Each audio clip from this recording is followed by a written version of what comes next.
پیدل یہاں سے. اب وہ روتے تھے.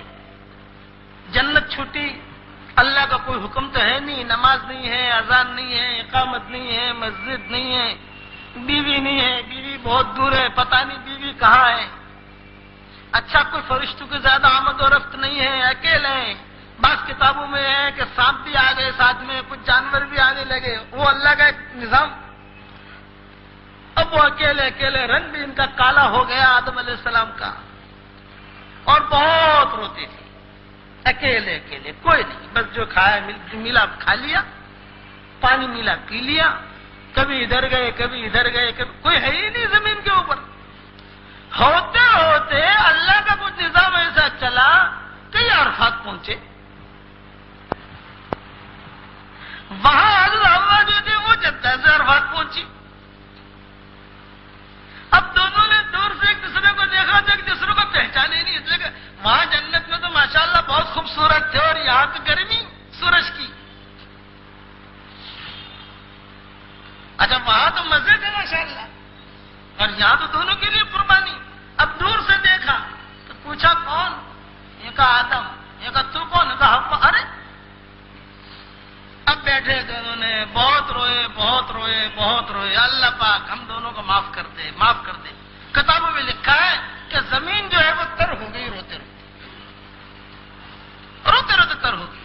عرفات میں کوئی نہیں, اس لیے عرفات کہتے ہیں پہچان کی جگہ, کہ دونوں کو دونوں ملے اور دونوں بہت روئے. کچھ توشہ ان کے ساتھ تھا, کھانے پینے کی کچھ چیزیں جو بھی تھی ان کے ساتھ. یہاں تک کہ وہاں تو جو ہے مورخین نے لکھا ہے کہ وہاں پر تو جان پہچان ہوئی, اور مزدلفہ کی رات میں قربت ہوئی دونوں کی. احرام تو تھا نہیں, بے احرام تو تھا نہیں. وہاں سے چل کر یہ مزدلفہ آئے, اور وہاں اچھا دونوں ہی تھے, اوپر آسمان نیچے زمین, تو جان پہچان تو وہاں ہو گئی. ہاں حوا وہاں ملے تھے. ہاں اچھا آسمان والے سب دیکھ رہے ہیں یہ منظر کہ وہی ہے جو جنت سے نکالے گئے ہیں. مزدلفہ کی رات میں قربت ہوئی, روتے رہے. معافی نامہ بھی آ گیا کہ کوئی بات نہیں. پھر اللہ نے کہا کہ اچھا ایک کام کرو, ہمارا گھر بناؤ چلو.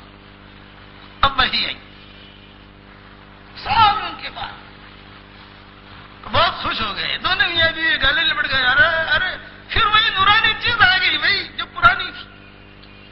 اللہ پاک کہاں بناؤں, کہاں حضرت جبریل آئے. جبریل علیہ السلام کو تو پہچانتے ہی تھے, اوپر ملاقات تو ہوئی تھی. کہاں بناؤں. تو حضرت جبریل علیہ السلام نے بیت اللہ جہاں ہے وہاں نشانی کر کے دکھا دی. انجینئر بتاتا ہے نا یوں کرنا, وہ انجینئرنگ بتا دی کہ دیکھو یہ یہاں بنانا ہے. اب انہوں نے پوچھا کہ ذرا ہم کیسے بناوے, کوئی چیز دے دو. حضرت جبریل نے کہا وہ تم جانو کیا یہ بنانا ہے یہاں. تو کتابوں میں یہ لکھا ہے کہ حضرت آدم علیہ السلام جو ہے وہ اپنے ہاتھ سے اسے کھودتے جاتے تھے, مٹی نکلتی.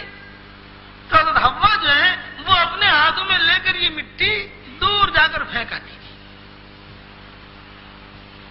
دونوں میاں بیوی اس طریقے سے, ایک دن کا کام تو ہے نہیں. اب وہ جو ہے تھوڑا کھودا, پھر جو ہے مٹی ہاتھ میں لی, دونوں میاں بیوی کر رہے ہیں, وہیں بیٹھے ہوئے ہیں لقدق میدان میں, کہ کچھ بھی نہیں ہے, یعنی کوئی انسان بھی نہیں ہے. پھر جو ہے وہاں پہاڑ ہے, وہ پہاڑوں سے کچھ پتھر لائے, اور پتھر جو ہے وہ رکھے, اور ایک بیت اللہ کی ایک مختصر سی شکل بنی. جب بیت اللہ پورا تو نہیں کر سکے دونوں میاں بیوی, لیکن وہ بنیادیں ڈال دی. تو روایتوں میں ہے کہ آسمان سے اللہ نے خیمہ بھیجا. وہ خیمہ وہاں جبریل علیہ السلام نے لگا لیا, اور سب سے پہلے فرشتوں نے طواف کیا. آدم علیہ السلام نے بھی طواف کیا, حضرت حوا نے بھی طواف کیا. آدم علیہ السلام نے طواف کرتے کرتے فرشتوں سے پوچھا کہ تم اللہ کے گھر کا طواف کرتے ہو, اس لیے کہ طواف بیت معمور کا طواف تو کرتے تھے نا فرشتے. تو انہوں نے تو وہی طواف یہاں کیا. تو پوچھا آدم علیہ السلام نے تو تم طواف کرتے کرتے کیا پڑھتے ہو؟ تو حضرت جبریل نے کہا سبحان اللہ والحمد للہ ولا الہ الا اللہ واللہ اکبر میں یہ پڑھتا ہوں. تو حضرت آدم کی زبان سے نکلا کہ میں تھوڑا سا اضافہ کر سکتا ہوں. کہا کرو. یہ کہا میں اضافہ کرتا ہوں لا حول ولا قوت الا باللہ.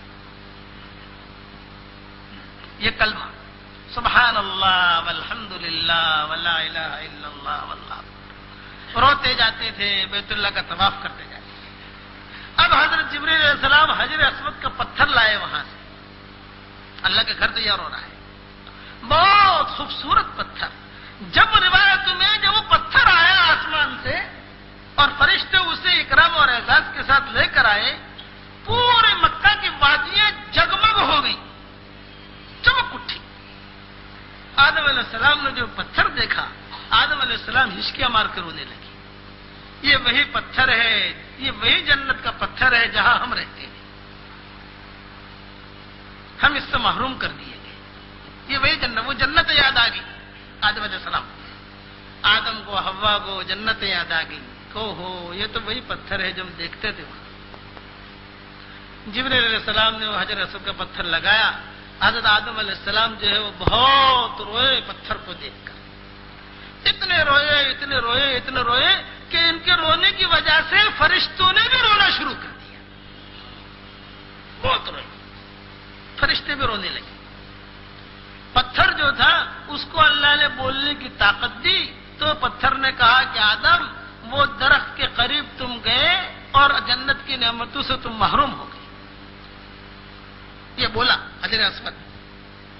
جہاں حجر اسود یہ بولا تو آدم علیہ السلام کو اور رونا آیا اور یوں کہا کہ اللہ اب تمہیں ایسا ہو گیا کہ پتھر بھی تانا دے رہا ہے, کہ میں ایسا ہو گیا کہ پتھر بھی مجھے تانا دے رہا ہے. تو اللہ نے کہا کہ پتھر تو بھی میری مخلوق ہے اور یہ آدم بھی میری مخلوق ہے, لیکن تو میرا نبی نہیں ہے, یہ میرا نبی ہے. چل اب ان کا رنگ میں تجھ میں منتقل کرتا ہوں اور تیرا رنگ میں ان میں منتقل کرتا ہوں. چنانچہ آدم علیہ السلام جو ایک دم کالے ہو گئے تھے, وہ پتھر میں کالا پن آیا اور یہ ایک دم سفید تھا, اس کی سفیدی آدم علیہ السلام میں منتقل ہو گئی. اور یہ انہوں نے اپنی آنکھوں سے دیکھا, آدم علیہ السلام نے آنکھوں سے دیکھا کہ وہ تھوڑا سا کالا پڑا اور وہاں خوبصورتی آ گئی حضرت آدم اور حضرت حوا میں. پھر جو ہے ہوتے ہوتے ہوتے یہ پتھر جو ہے گناہوں کو جذب کرتا ہے, گناہوں کو جذب کرتا ہے, ایک دم کالا ہوا. حدیث شریف میں آتا ہے جب بہت زیادہ کالا ہو جائے گا وہ سمجھ لو کہ قیامت قریب آ گئی, ایک دم کالا ہو جائے گا.